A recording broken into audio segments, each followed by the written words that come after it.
अस्सलाम वालेकुम व्यूअर्स, कैसे हैं आप लोग। उम्मीद करता हूँ आप सब खैरियत से होंगे। जो व्यूअर्स, जैसे हमने स्टार्ट किया हुआ था अपना 10th क्लास बायोलॉजी को, तो उसमें हमने कुछ इंट्रोडक्शन उसका डिस्कस किया था अपने प्रीवियस लेक्चर में। तो आज का जो लेक्चर है वो हमारा होगा टॉपिक 1, जो कि हम डिस्कस करेंगे गैसेस एक्सचेंज इन प्लांट्स के। प्लांट्स के अंदर जो गैसेस एक्सचेंज है वो किस तरीके से होता है।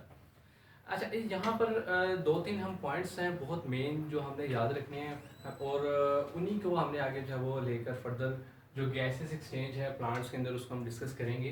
फर्स्ट ऑफ ऑल तो प्लांट्स की अगर आप बात करें तो इनमें कोई भी हाईली स्पेशलाइज्ड ऑर्गन्स मौजूद नहीं होते।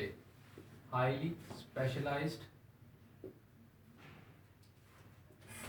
ऑर्गन्स इनमें अवेलेबल नहीं होते। जैसे फॉर एग्जांपल अगर आप बात करें ह्यूमन बींग्स की, एनिमल्स की, वहाँ पर लंग्स होते हैं, एक प्रॉपर जो रिस्पिरेटरी ट्रैक्ट है वो वहाँ पर अवेलेबल होता है, जबकि ऐसा कोई भी यहाँ पर प्लांट्स के केस में कोई भी ऐसा ऑर्गन मौजूद नहीं है। अच्छा, अब सेकेंडली फर्दर जब हमें पता चल गया कि यहाँ पर कोई भी स्पेशलाइज्ड ऑर्गन्स मौजूद नहीं है, तो फिर किस तरीके से जो गैसेस एक्सचेंज है प्लांट्स में वो परफॉर्म होती है। इन केस अगर हम बात करें लीव्स की, प्लांट के जो लीव्स हैं ये मेन रोल प्ले करते हैं गैसेस एक्सचेंज में। इसके अलावा स्टेम जो है ये भी गैसेस एक्सचेंज में बहुत इंपॉर्टेंट रोल प्ले करता है। इवन रूट्स ये भी परफॉर्म करती हैं, पर मोस्टली अगर हम लीफ की बात करें तो वो ज़्यादा रोल प्ले करता है। अब लीफ का कुछ स्ट्रक्चर यूँ होता है, जैसे अगर आप ये देखें तो this one is the upper epidermis and this one is the lower epidermis. Lower epidermis ये हमारे पास होगी लोअर एपिडर्मिस, लीफ की जो लोअर एपिडर्मिस है वो, और यहाँ पर ये होगी हमारे पास उसकी upper epidermis. Upper epidermis, clear. और रिमेंबर कि इसके साथ यूं हमारे पास अवेलेबल होंगे यहाँ पर इस तरह से कुछ certain types of mesophyll cells.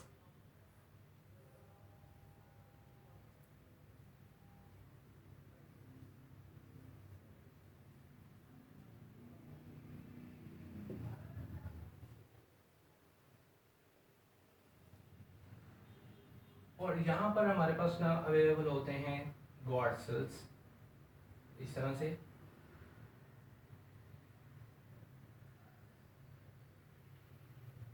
Okay, तो ये हमारे पास हो गए मेसोफिल सेल्स, मेसोफिल सेल्स। यहाँ पर ये हो गया हमारे पास स्टोमा, ठीक है, और ये हमारे पास गॉड सेल्स जो कि ओपन एंड क्लोज होते हैं, ठीक है।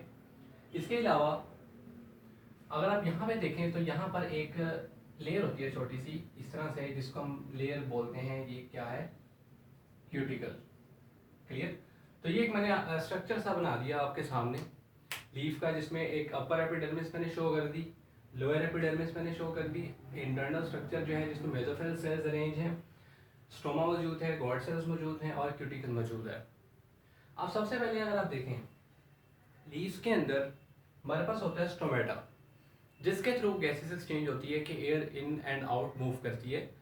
ये गॉड सेल्स हैं, इनकी ओपनिंग होती है, स्टोमक ओपन होता है और एयर जो है वो इन मूव करती है और यहाँ से ही आउटसाइड मूव करती है। This a process of respiration. अब अगर आप प्लांट्स की बात करें तो प्लांट्स के केस में दो सिचुएशंस होती हैं। एक तो ये होती है कि डे टाइम में क्या सिचुएशन होगी, दूसरा हम देखते हैं कि नाइट में क्या सिचुएशन होगी। डे की अगर आप बात करें तो डे में क्या होता है,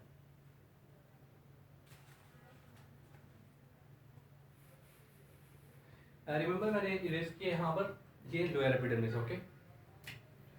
अच्छा, अब मैं बात कर रहा हूँ कि डे टाइम में क्या सिचुएशन होती है। डे टाइम में क्योंकि आपको पता है कि प्लांट्स फोटोसिंथेसिस भी परफॉर्म कर रहे होते हैं। फोटोसिंथेसिस जो है वो डे टाइम में परफॉर्म हो रही होती है, साथ ही साथ यहाँ पर जो रिस्पायरेशन है वो भी परफॉर्म हो रही होती है, क्लियर। अब ये सारा प्रोसेस कैसे कैरी आउट हो रहा होता है, अभी क्योंकि ये एक दूसरे के लिए सपोर्टिव होते हैं दोनों। फोटोसिंथेसिस सपोर्टिव होता है रिस्पिरेशन के लिए और रिस्पिरेशन सपोर्टिव होती है फोटोसिंथेसिस के लिए। वो किस तरीके से देखें, अब यहाँ से एयर एंटर होती है, ठीक है, क्योंकि डे टाइम में जब होता है ना तो स्टोमेटा जो है वो फोटोसिंथेसिस परफॉर्म करवा रहे होते हैं, कार्बन डाइऑक्साइड एब्जॉर्ब होती है और फोटोसिंथेसिस परफॉर्म होती है। जब फोटोसिंथेसिस परफॉर्म होती है ना तो फोटोसिंथेसिस के रिजल्ट में ऑक्सीजन प्रोड्यूस होती है। क्लियर? मतलब कि इस फोटोसिंथेसिस के रिजल्ट में जो चीज़ प्रोड्यूस होगी वो होगी ऑक्सीजन, और ये ऑक्सीजन यूज होगी रिस्पिरेशन के प्रोसेस में, और रिस्पिरेशन के प्रोसेस में जो चीज़ प्रोड्यूस होगी वो होगी कार्बन डाइऑक्साइड, और वो यूज हो जाएगी फोटोसिंथेसिस में। तो आपने देखा कि डे टाइम में एक दूसरे के लिए ये कितने सपोर्टिव हैं कि फोटोसिंथेसिस जब परफॉर्म हो रही है तो ऑक्सीजन प्रोड्यूस हो रही है, और जब ऑक्सीजन प्रोड्यूस हो रही है तो ये यूज होगी किसको कैरी आउट करने के लिए, रिस्पिरेशन को कैरी आउट करने के लिए। और जब रिस्पिरेशन परफॉर्म होगी सेलुलर रिस्पिरेशन, तो उसके रिजल्ट में कार्बन डाइऑक्साइड प्रोड्यूस होगी, और वही कार्बन डाइऑक्साइड जो है वो जाकर यूज होगी फोटोसिंथेसिस में। अब इन केस अगर हमारे पास डे टाइम नहीं है, ठीक है, मतलब अब डे खत्म हो गया है तो ऑब्वियसली डे के बाद नाइट आती है। अब जब नाइट का सीन हो हमारे पास तो नाइट में क्या होगा, क्योंकि अब यहाँ पर अगर आप देखें तो डे टाइम में फोटोसिंथेसिस ऑटोमेटिकली परफॉर्म हो सकती है, सनलाइट अवेलेबल है, जबकि नाइट के अंदर ऐसा नहीं होता। नाइट में हमारे पास कोई सनलाइट अवेलेबल नहीं है, फोटोसिंथेसिस परफॉर्म नहीं होगी। जब फोटोसिंथेसिस परफॉर्म नहीं होगी तो क्या होगा, देखिए फोटोसिंथेसिस परफॉर्म नहीं होगी तो ऑक्सीजन प्रोड्यूस नहीं होगी। जब ऑक्सीजन प्रोड्यूस नहीं है तो रिस्पिरेशन कहाँ से आएगी, तो ये एक डिफिकल्ट सिचुएशन क्रिएट हो जाती है। तो इस केस के अंदर जो प्लांट्स है वो क्या मैकेनिज्म अडॉप्ट करते हैं, उन्होंने किया हुआ है, ये सारा प्रोसेस रिवर्स हो जाता है। किस तरीके से, अब डे टाइम में तो फोटोसिंथेसिस हो रही थी, ऑक्सीजन मिल रही थी और सेलुलर रिस्पिरेशन हो रही थी, कार्बन डाइऑक्साइड मिल रही थी और फोटोसिंथेसिस हो रही थी। अब नाइट में क्या हुआ, फोटोसिंथेसिस बंद हो गई। अब जाहिर सी बात है सेलुलर रिस्पिरेशन करनी है, ऑक्सीजन चाहिए। अब वो ऑक्सीजन जो प्लांट्स कहाँ से लेंगे, वो एनवायरनमेंट से लेंगे, रिमेंबर। अब यहाँ पर जो कार्बन डाइऑक्साइड वो रिलीज कर रहे थे वो दोबारा फोटोसिंथेसिस में यूज हो रही थी, एनवायरनमेंट में नहीं जा रही थी। जबकि नाइट केस में क्या होगा, अब मैं बात कर रहा हूँ नाइट की, नाइट टाइम।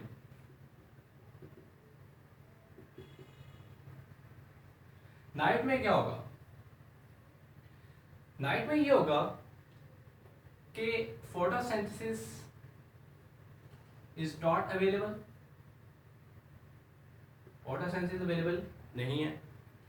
ऑक्सीजन जो है वो कहाँ से आएगी, इन्वायरमेंट से, जो आपका सराउंडिंग इन्वायरमेंट है प्लांट का, वहां से वो ऑक्सीजन को लेगा, यूज करेगा, सेलुलर रिस्पिरेशन परफॉर्म होगी, और इसके रिजल्ट में जो कार्बन डाइऑक्साइड प्रोड्यूस होगी उसको दोबारा जाकर एनवायरनमेंट में रिलीज कर देगा।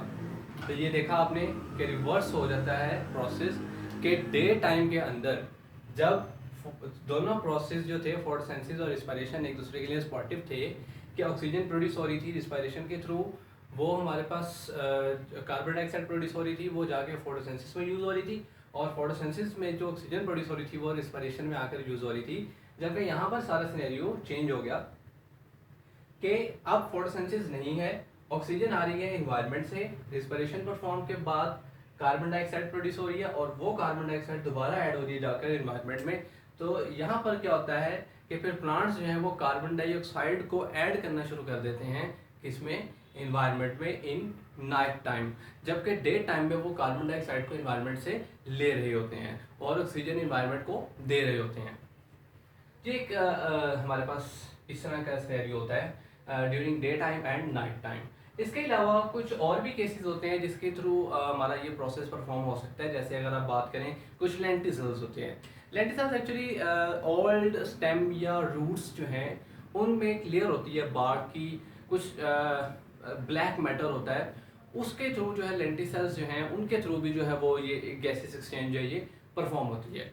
इसके अलावा एक अगर हम देखें कि वाटर के अंदर जो प्लांट्स हैं वो किस तरीके से परफॉर्म करते हैं, तो वाटर के अंदर रिमेंबर कि जो ऑक्सीजन डिसॉल्व होती है, वो प्लांट्स जो कि वाटर के अंदर सर्वाइव करते हैं वो वाटर के अंदर डिसॉल्व्ड ऑक्सीजन को लेते हैं और कार्बन डाइऑक्साइड उसी वाटर के अंदर जो है वो रिलीज करते हैं।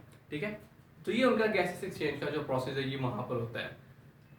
तो ये एक हमारे पास होल सिनेरियो है जिसमें हमने देखा कि गैसेस एक्सचेंज इन प्लांट्स किस तरीके से होती है। एक लीफ का स्ट्रक्चर आपको मैंने दिखाया, कुछ मेसोफिल सेल्स हैं।